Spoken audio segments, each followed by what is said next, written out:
With the advent of AI, that's always been a concern for many. But I think sleep medicine is here to stay for a while, for a great while. The only time that I think it would come to an end is when we get to the point where robots have completely taken over, not necessarily just our industry, but any sectors and industries there is available. There's always going to be a need for sleep medicine. Human anatomy hasn't changed.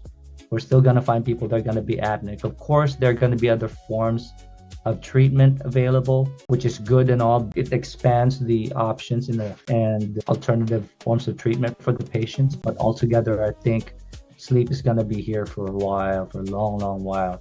My advice to those who are interested in pursuing sleep medicine, there's definitely a future in this field, in my opinion. And it sounds biased because I'm in the field and I want to speak positive, but I'm not just saying that because I'm in the field. I'm saying it because I truly believe that. But my advice is take advantage of the abundance of information available for those of you who are pursuing this field. It's at your disposal.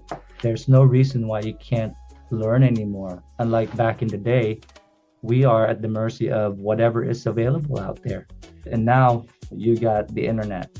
You got the AI, you can chat GPT everything, you can fact check anything. You didn't really have those options, very minimal options at the time. So take advantage of those. That's my advice. And listen to the seniors who've gone through this. Listen to their struggles from back then. And perhaps you could appreciate how much easier you got this for you guys. You guys don't have to deal with the analog devices. You don't have to worry about replacing the paper, the inks, yeah. But seriously, yeah, that's my advice, is just soak it in. There's a lot of information available out there. I know that can be, what do you call that, information overload at times, but that's just to your advantage. Capitalize it. Thank you. That's an eye-opening advice coming from somebody who's been in the field for a long time. So I appreciate that. Yeah, no, right. Likewise. And then on that note, there's so much more to talk about, but I'm just hopeful that some of the things that we did discuss and chat about is beneficial to a person or two, another tech or two, or to a group of many techs.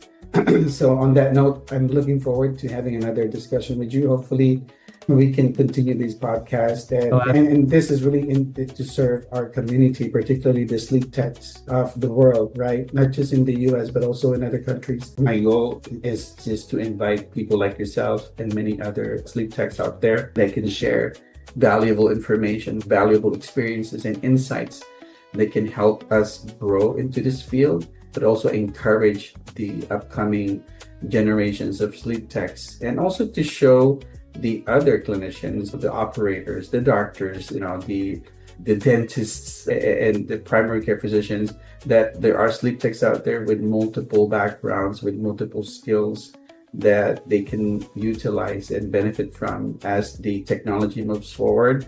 I'm sure that the model of business in sleep medicine will also change, or will add different models of how we do things.